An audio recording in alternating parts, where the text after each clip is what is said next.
Welcome back to Blueprint for Green. Today we're checking in on the progress of this green and sustainable project in Afton, Minnesota, known as the Idea Farm.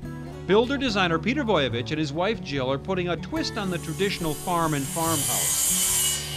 They're keeping with the basics, all the while incorporating state-of-the-art and green building technologies. I think all of this return to the old ways all has a serious evolution to it.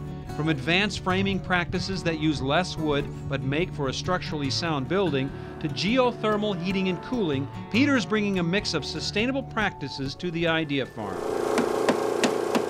The siding is now going up on the carriage house. This particular artisan siding by James Hardy is made from materials that are readily available. There's cement, wood fibers, sand, and water. Just walking up, I can see the difference. Yeah. Clearly thicker.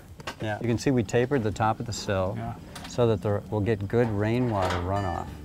This same siding will also be going up on the main house, which is now equipped with windows. The windows are argon-filled. Argon is a gas that minimizes the transfer of heat, both inside and outside, making the windows more energy efficient. And there's one set of windows here that's worth talking about. Because this window, along with one other, is going into what I like to call the jungle shower. And it's a place where I have a collection of orchids. I'm glad you realize this requires an explanation. And so I've created a way for them to be in front of these windows and to grow happily inside the shower. Both the inside and the outside of this window is a fully aluminum extruded finish. Something that's really important to Peter and his wife Jill is preserving the past, combining the farm legacy with a modern, efficient design. Take the barn, for example. As you can see, it's brand new, but up on that roof will be quite the history lesson. First things first, let's talk about the roof. All of them, in fact. This 24 gauge standing seam metal roof with a full plywood deck underneath it is designed to withstand some serious hail. After 70 years of life, it's really easy to peel it off the roof and recycle it. Here, we can just... Let's get back to that history lesson I promised you.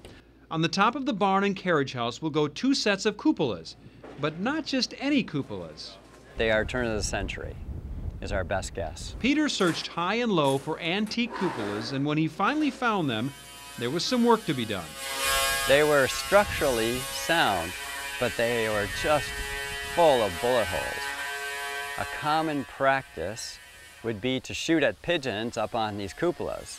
We completely remade the bottom and sealed her all up, made her watertight.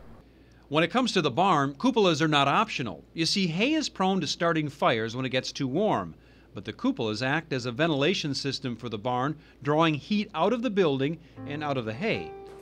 It's peace of mind for Peter knowing that his barn is protected with pieces of the past. The idea of tossing one of these, example of the farm legacy that we have here in Minnesota, it just doesn't seem right. Well, I hope you've enjoyed this week's show. If you have any questions about something you may have seen, want to share your own green ideas, or pick up a DVD of this episode, log on to blueprintforgreen.com. Come on down to the Fall Home and Garden Show at the Minneapolis Convention Center and register for a chance to win a green $5,000 kitchen makeover from Cambria. I'm Randy Meyer. Thanks for watching. I'll see you again next time on Blueprint for Green.